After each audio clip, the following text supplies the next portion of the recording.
And when we are opposite, marami kami sa isang dahil opposite kaming dalawa. So, hindi ako nag-head job. You and me just know how it feels when we're falling in love. Say what you wanna say to me now. I wanna wake up with you in the morning. Hello guys! So welcome back to my channel. So for today's video guys, i-share ko lang sa inyo ang pag-convert ko dito sa Turkey, which is na marami kayong curious at nagtatanong nito sa akin. So kung paano nga ba ako nagpa-convert dito sa Turkey. So before we start, if you are new in my YouTube channel, so please don't forget to click the like, subscribe, and turn on the notification bell so that you will be updated in my next video. At malay ninyo guys, ang susunod kong video ay para sa inyo. Ayan guys, so dito muna ako nag-vlog sa room ng anak ko guys, dahil medyo sobrang liwanag ng window namin doon, dahil yung araw guys, doon talaga nakaano sa ng window. So sobrang liwanag, sakit sa mata pag nakaano ako sa cellphone kasi yung mata ko medyo may diferensya na siya, nahirapan na ako. Hindi na masyadong makaano ba, especially guys pag sobrang silaw talaga guys, colorblind na talaga ako. So hindi ko makikita kung ano bang mukha ko, ano itsura ko. Kaya tsaka kung basta ano na siya, super light. So ito guys, i-share ko sa inyo ang experience ko sa pagpapa-convert ko dito sa Turkey, which is na dapat balak ko magpa-convert before ako pumunta dito sa Pilipinas. Pero dapat sa Pilipinas ako magpa-convert before ako pupunta dito sa Turkey, I mean. Pero ang sabi ng asawa ko, no, ayaw daw, hindi niya nagustuhan yung pagka-Islam sa Pilipinas. Actually guys, ang Islam ay may maraming sector, which is sa Philippines guys ay ibang sector, at saka ang dito sa Turkey ay ibang sector din, at ang there is like 4 sectors sa pagka Muslim guys bilang isang Islam. So kami naman dito is Sunni Islam, which is na ano ba tawag dito, in-explain sa akin ng asawa ko naman lahat, kumbaga ang difference. And at saka bago ako guys, kasi nag-iisip na bago ko kasi ito guys mag-decide na magpa-convert, syempre kailangan mong tawag dito, makikinig ka sa mga preacher, ganon. Like for example, preacher, pari, or pastor, or imam. Pag Muslim, imam ang tawag nila sa pari or pastor. So itong asawa ko guys, parang siya ang imam ko. At saka opposite kami guys, kumbaga opposite kami. Kumbaga, he's a light and I'm a dark. Kasi nga 'di ba yung mga kaugalian natin sa Pilipinas, I mean, yung mga natin, 'di ba? We are exposed too much in enjoyment. Kumbaga, sige, inom, sigarilyo.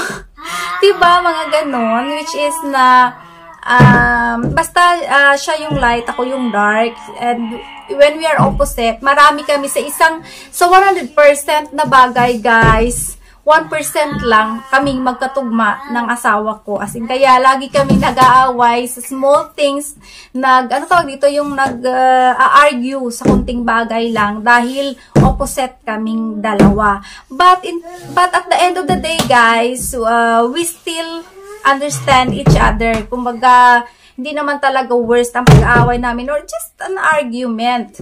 Ayan. Ashkum, don't do that, guys. Hindi talaga, guys, maging matino ang vlog ko, guys.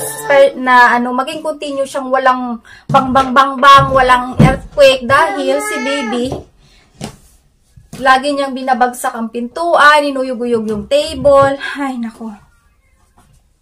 So, ayan, guys. Ito ang mga mostly common question sa akin. Bakit ka nagpa-convert? So, nagpa-convert ako guys because I see the light. Kumbaga, kasi gusto ko magpa-convert.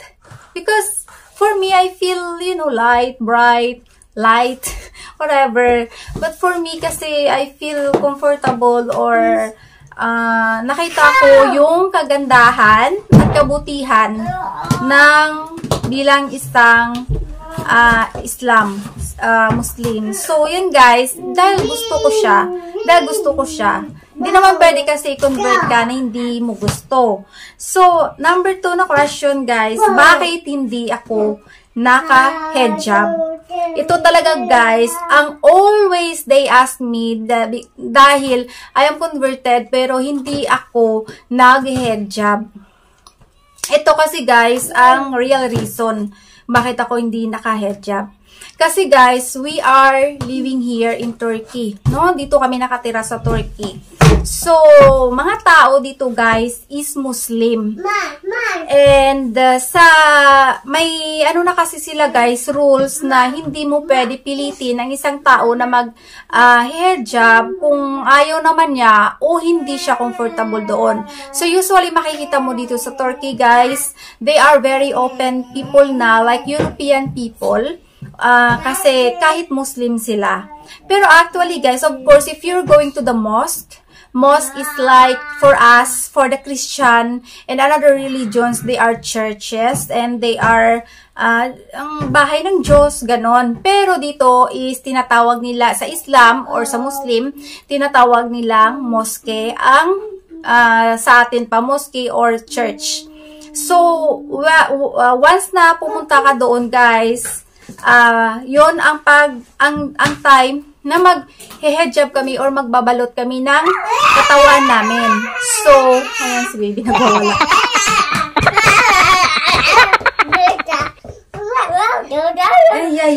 Okay. Ay, just a bird. So, yan guys. So, yan ang time guys na magsusuot kami ng hijab pag pumunta na kami ng mosque or mosque. So, bakit hindi ako nag-hijab? Dahil hindi naman pinipilit ang tao pag gusto mag-hijab or hindi. That's why guys, ang asawa ko, ayaw niya ako magpa-convert sa Philippines dahil kung sa Pilipinas ako nagpa-convert guys, you are forced to wear a hijab.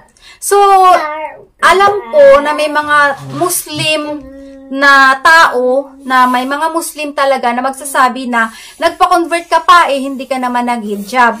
So, ito nga guys, ang masabi ko sa inyo, dito sa Turkey guys, I am a converted.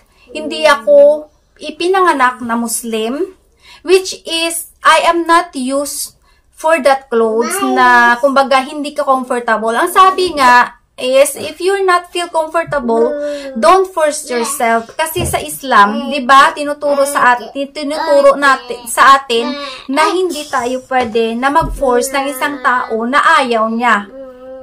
So, which is, at saka hindi siya comfortable. So, hindi ako feel comfortable, guys, kasi lumaki akong Christian and lumaki akong open. So, which is, na hindi talaga ako comfortable pag magbalot ako kasi 'di ba, especially guys pag summer sobrang init. But siguro if I am born Muslim talaga na balot siguro I will be used to it na magbalot talaga ako. Pero hindi ako na-use niya dahil I am a Christian before. So, yan guys. At saka dito sa Turkey kasi guys, open country na siya.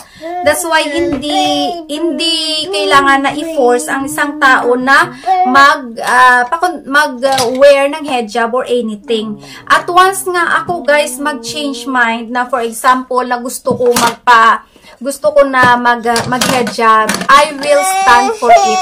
Ashkan, go na, yes. Cool. So, ayan guys, kung dami ko na naman commercial break kay baby.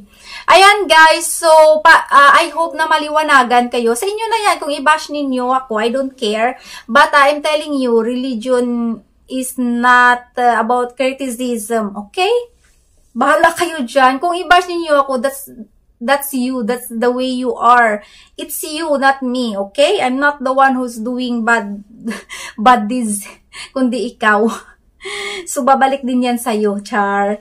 Ayan, guys. So, Kaya nga kinaklaro ko sa inyo dahil marami talaga ang nag-ano sa akin na nagpa-convert tapos hindi nag-hijab. Hoy, mga loka-loka. Nandito kami sa Turkey. Ay, hindi kami sa Arabic country. O kaya we're not in the very, very strict country. And Turkey sa Europe country na open na. Makikita mo dito lahat dito sa Turkey na they are born Muslim na nga eh. Hindi rin nga sila nag-hijab. Hindi na sila nag-ano. Meron talaga guys na nakabalot pa rin, naka-hijab pa rin, naka-ano pa rin. They follow the old style. Especially yung mga matanda na. Pero si biyenan ko guys, hindi rin siya balot. No, hindi rin siya balot. Sister-in-law ko, hindi rin siya balot. Kung ano nakikita nyo sa akin guys, ganun din ang aking mga ka-in-law here. Mga ka-in-law ko dito here. At saka mas liberated pa sila sa akin manamit. Especially pag summer, makikita ninyo. Nako, ano talaga sila, parang American or European na manamit na talaga. Short na sobrang iksi, mga ganun-ganun na talaga sila kahanging, mga ganun na mga kabataan dito guys. Hindi mo na makikita yung mga konti lang talaga dito ang mga naka-hijab, naka-ano-ano. And usually, guys, ang mga naka-hijab and they are not really Turkish, no? They are from Iran. They are from, like other country, Arab, Iran, Kuwait, mga ganun talaga sila, guys. But, at saka mga old, sa mga maliliit na villages dito sa Turkey, ganyan ang naka-hijab sila. Pero ibang klase ang hijab nila dito guys. Hindi unlike sa Arab country na, di ba, naka-wear sila ng black, naka-ano-ano sila ng mga, iba guys, ang paggamit nila dito ng hijab guys. Ano ba tawag dito? At saka yung damit nila guys, iba, very modern and very fashionate. Napakaganda ng mga fashion nila. It comes sa pagdamit ng ano tawag dito, sa pagdamit ng Turkish na muslima. Iba guys, hindi siya talaga nakikita niyo sa Arabic na nakaitim na ang haba-haba na parang ano na yan. Hindi, iba guys, iba talaga. So, at saka, ang mahal ng mga damit na yan, guys. Mahirap lang si Inday. Ano lang siya, guys. Normal lang talaga ako kasi si biyenan ko, normal naman. Hindi naman siya nag-hijab. Nag-hijab siya minsan pag lumalabas. Nilalagyan niya lang ng parang sombrero yung ulo niya. Ganun lang siya. Tapos, yun lang. And then, naka-t-shirt siya. Tapos, naka-t-shirt siya na dress na long. Ganun lang siya. Tapos, there your phone, my love. Ganun, simple lang talaga, guys. That's why hindi ako naka-hijab. At saka, kaya nga dito ako pinakonvert ng asawa ko para hindi open country na siya. So, you can still be normal as other people. So, ayan guys, at saka number 3 na tanong sa akin, mahirap ba magpa-convert dito sa Turkey? So, ang experience ko guys dito sa pag-convert ng sa Turkey, hindi siya mahirap. Napaka-super easy. Kasi nagpaano kami ng, excuse me guys, mag-tea muna tayo. Napaos na ako sa kakachismis. So guys, nagpa-appointment kami and then siguro mga 1 week nakakuha kami ng schedule after 1 week and then ano ba tawag dito, pumunta kami dun sa may kung saan ako magpapa-convert, ano ba tawag nila dyan, conversion office, parang ganun siya. Hindi ko alam kung anong tawag doon. And then, parang ganun siya guys. And then, pagdating namin doon sa loob, may 2 lalaki. Isang mag-convert sa akin na imam, tapos yung isa na parang witness. At saka yung asawa ko at ako. So, dahil hindi ako marunong mag-Turkish that time, dahil bago pa lang ako dito, so sila ng asawa ko nag-uusap. Tapos, ang tanong sa akin ng imam, sabi niya, sabi niya sa akin, did someone force you to convert in Islam? Sabi ko, no. Kasi guys, tapos in-explain niya sa akin, if someone force you to convert, we cannot do it. Sabi niya, kung gusto mo talaga ang pagpapa-convert ay bukal sa puso, hindi siya fino-force. So, sabi ko, no one forced me and this is what I want. Sabi niya, okay then, let's go ahead. So, yun guys, tawag dito, nagsumpa ako sa Quran, and then, ang tawag dito, gina-follow ko lang ba yung sinasabi niya, kasi syempre, hindi naman ako makapagsalita ng ano ba tawag dito, ng Arabic. So, and then, tinatranslate din niya sa akin, what is that in English, what he is saying. Kaya, sabi ko, ay, ang galing naman, ang ganda. Tapos, sabi ko, okay. Ang bilis lang, guys. Tapos, yun lang, nagsumpa lang ako, nag-ano lang ako, guys, no, sa Quran, ganun. Tapos, sige, while saying something, na, ganun. So, na ma-convert, for conversion. Ang gulo ni baby talaga, guys. Hindi talaga ako makakakonsentrate sa mga, na to. Ay, so mabilis lang talaga, guys. Then, after ng conversion, guys, binigyan ako ng Quran, and then another book na manipis. Mga basic siya, guys. Basic learning.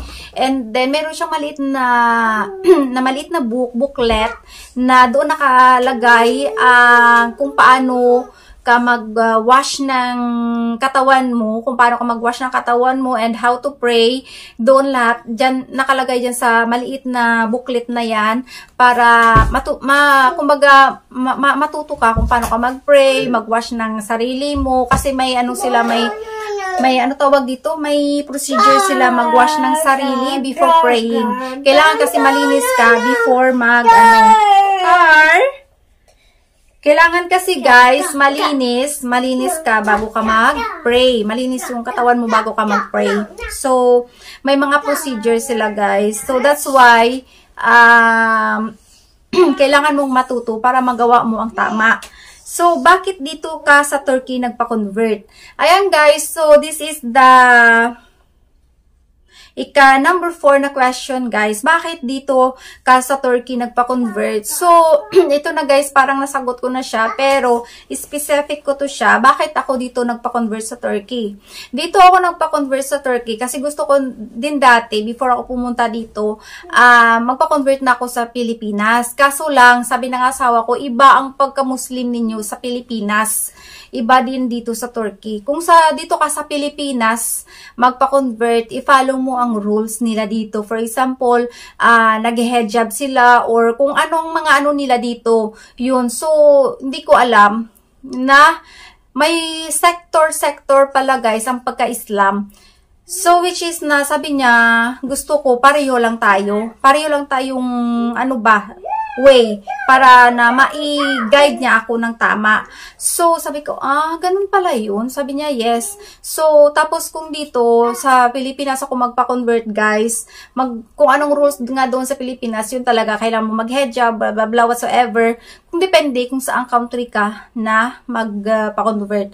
So, which is, sabi niya, kung sa Turkey ka magpa-convert, you can live the still lifestyle. For example, kasi dito sa Turkey nga, open country na. So, yung mga damit, wala ng hijab, mga ganun-ganun, open na. So, pwede, ito na lang ang sundin ko. Sabi ko, maganda rin yan. Sabi niya, sige. So, yun na, guys, nung pumunta ako dito na ako nagpa-convert, para isahang, tawag dito, na mag-guide ako ng asawa ko dito, mag-guide ako din ng asawa ko, at hindi siya stricto masyado, hindi siya, tawag ba dyan, may freedom ba, kumbaga. So, ayan, guys, I know, may mga Muslim, itong vlog na to, kasi public siya, no? So, marami talaga dito mag-ask and mag-question more about this. At nakarinig na ako, guys, na nagme-message sa akin na, nagpa-convert ka pa, hindi ka naman nag-hijab, nagpa-convert. Ano pakialam mo? Diba? Pakialam mo? Di magpa-convert ka rin at mag-hijab ka? My God. Naku, Diyos ko, nakikialam ka. Nakikialam ka. Ikaw kaya magpa-convert at mag-hijab, o force yourself to be a hijab. Sabi ko nga sa inyo, guys, ang Islam is good. Kumbaga, is light. Hindi mo kailangan na i-force ang isang tao na gawin ito kung hindi man lang siya masaya, hindi siya comfortable, at ano ba tawag dito? Itong mga naka-hijab na to, I think naman is they are comfortable and they are happy for that. So, kumbaga hindi naman nila fino-force yung sarili nila dahil lang sa religion na yan. Dahil they are born Muslim. They are born with that clothes. Kumbaga, na-born na sila na they used to growing up with that clothes. At ako guys, I am a Christian and I used to growing up with this clothes. So, I am not comfortable if I will wear that kind of thing, you know? So, at saka, dito nga, sabi nga ng imam sa akin, you don't have to change yourself dahil in Islam, ano ba tawag dito? Hindi ka pwede i-force for whatever that you don't like. So, ikaw, it's up to you to change.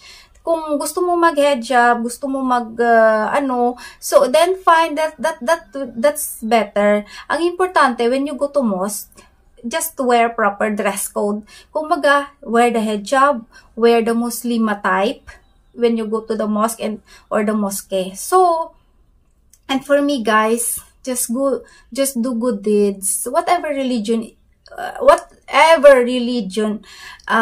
na meron ka. So, baliwala naman yan. For me kasi guys, Islam or Quran is just the way for me na natawag dito ng kumbaga kayo, di ba, Bible.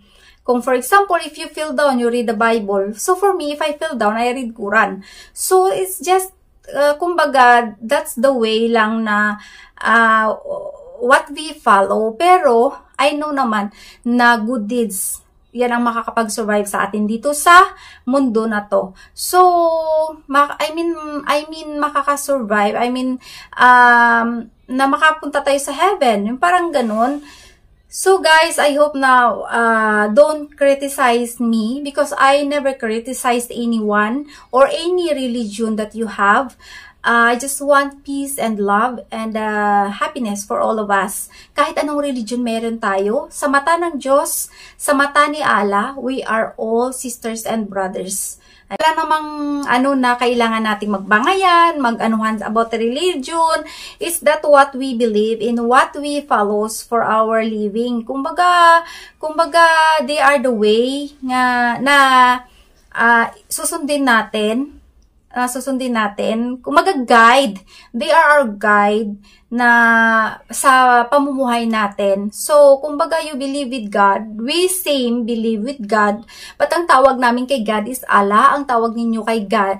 Ang tawag naman ninyo kay God is God. So, in English, God, Diyos, Allah is only one. Pero in every country, in every religion, we have different names. Pero isa lang ang tinutukoy natin, the one who created everything. The one who created everything. So, it's just one. So, it means we are all one people. We are brothers and sisters even though we are in a different religion. You know? Ang dami na nating mga dito sa mundo, guys. So, I hope na this vlog will spread love and no criticize, no bashing religions. Please, peace, love each other. Sa mata ng Diyos, iisa lang tayo. We are their children, but we call them different names. For example, in Turkish, we call the father, ang tatay natin, tinatawag namin dito na baba. In English naman, dad, daddy. In Philippines naman, tatay or papa, di ba? Just different language, different country, different languages. It's just like that. It's simple as like that if you will understand. So, walang iba na, ang Diyos nila, Allah daw, ano ka ba? Stupid ka ba? Siyempre, ang Diyos is Allah. That's what we call. But they are only one. It's just different name because of the language difference. So, that's why we call them like that. So, but we are all the same, guys.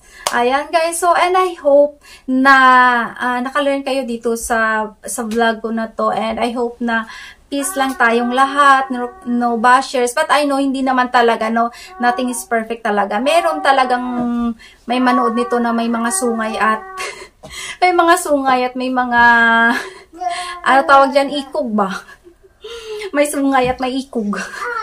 But it's okay, fine, I don't care.